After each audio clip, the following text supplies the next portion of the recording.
So what I've done is I've taken a thin wire that I've cut to 6 centimeters in length, and then I've cut the top off of an earbud, or I think in America you call it a Q-tip. I've literally just cut the tip off. I've turned it upside down, inserted the wire. I've added a little drop of hot glue at the top just to kind of make sure that this tip doesn't move around. And that's how we're going to create the center of our flowers.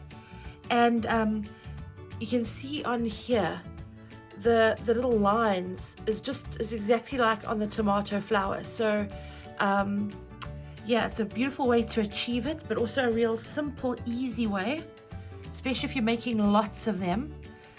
So we're starting off with our centers. So we're cutting a piece of yellow crepe, 5 centimeters by 1 centimeter. I'm going to fold it in half, just so that I know where the center is of this piece. We're going to take our wire, insert it into the center of that. We're going to twist it.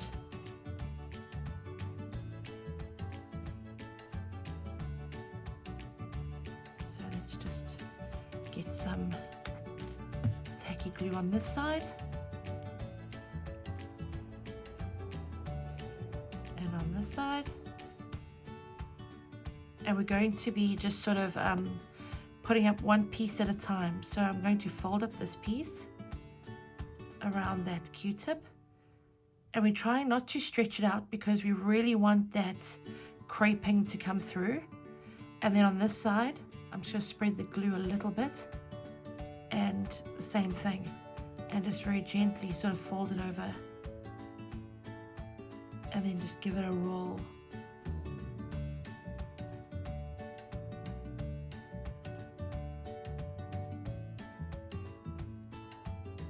There we go.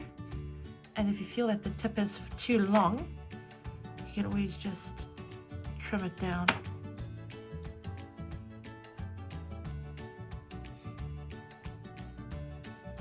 Okay, there's one. Let's do another one. It's such an easy way to make these centers. When I was looking at the flowers and just seeing how they have this sort of conical center, and I didn't want to use crepe paper to sort of create a cone shape, and so my immediate thought went to the top of an earbud because it kind of already has that shape.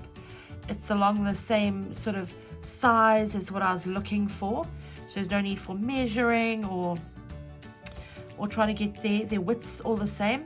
It's just all done for you, so it's great.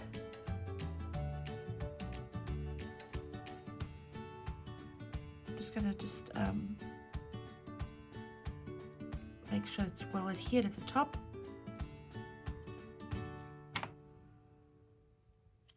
There we go. Got 2 more to do.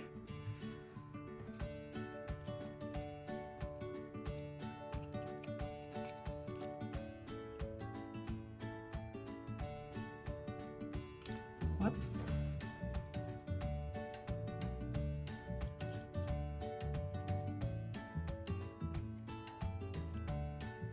Okay.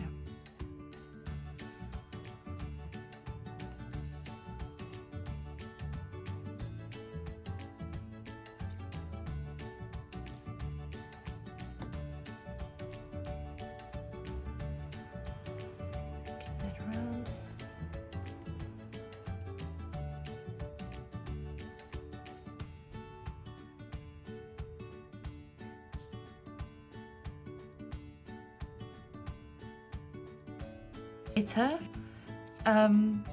I always, believe that you should work with a little bit more paper than what you need. So I always cut it just slightly longer than what I need, because I'd rather be working with too much paper than too little.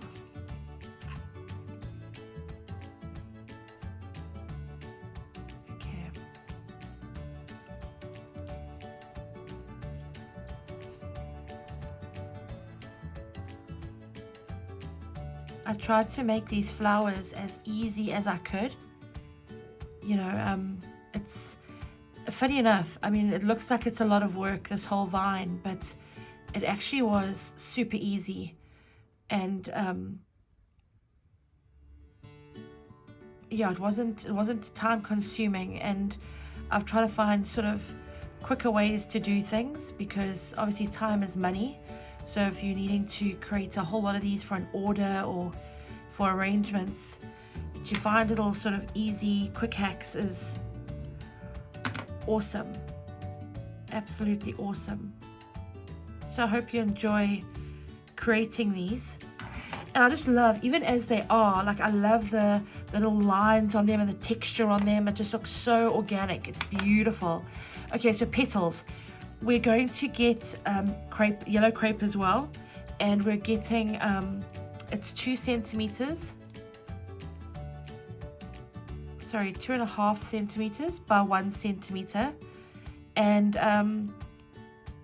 yeah, I'm just, yeah, I should technically fold it in half to get a very symmetrical petal, but I'm going to just cut it freehand. So we're going to just cut around a wider base and sort of a classic sort of teardrop sort of petal.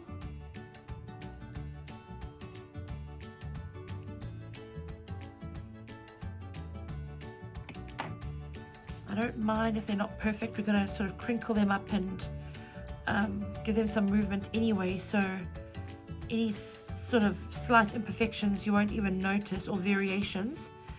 Let me do this one as well.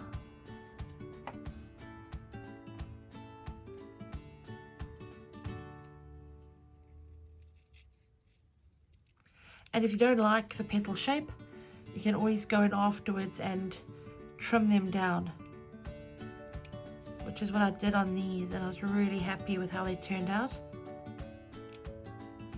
Okay, so there's 10 petals. So let's just keep 2 of these here and move the rest away.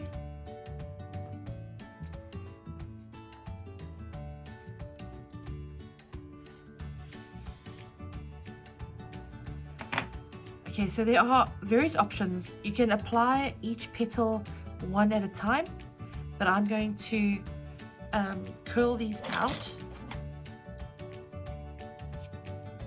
So they are going to get wider, which is why I say you can always trim them down afterwards.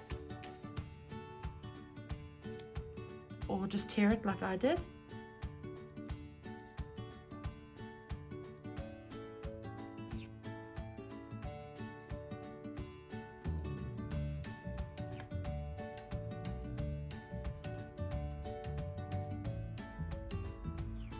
I'm not stretching this paper, normally I'm cupping it, just because I want the lines in it and the texture in it.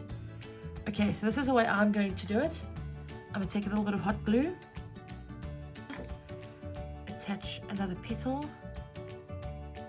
I would say about halfway from the bottom, overlap halfway, 2,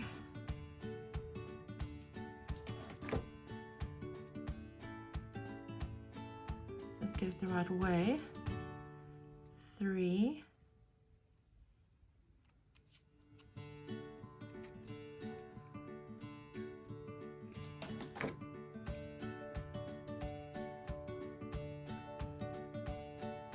4. You could do this with tacky glue.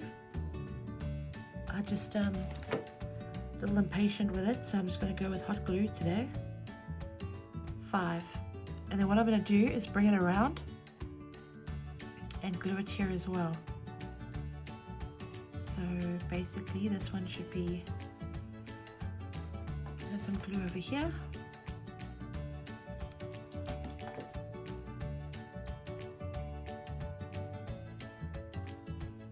Overlap.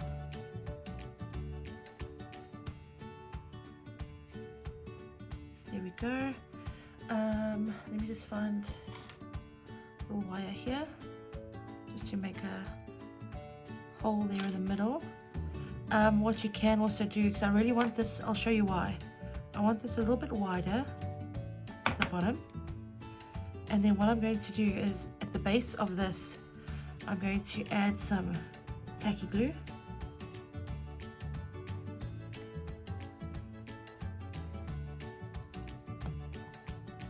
I'm going to put it to the middle of the petals.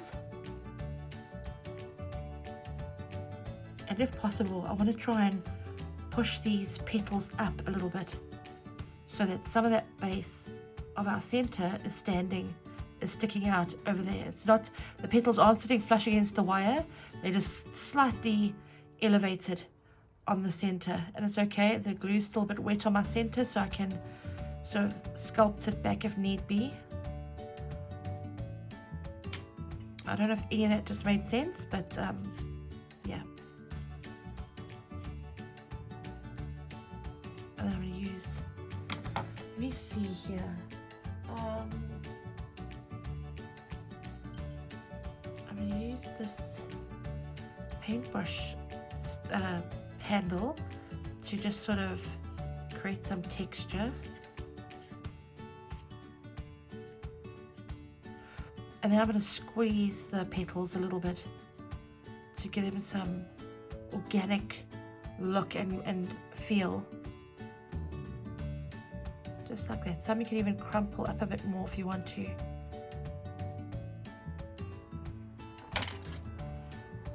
I should have left the center to dry a little bit more, but it's okay. I'll just sort of sculpt it like we did with our tomatoes. Just sort of sculpt it down a little bit. Okay,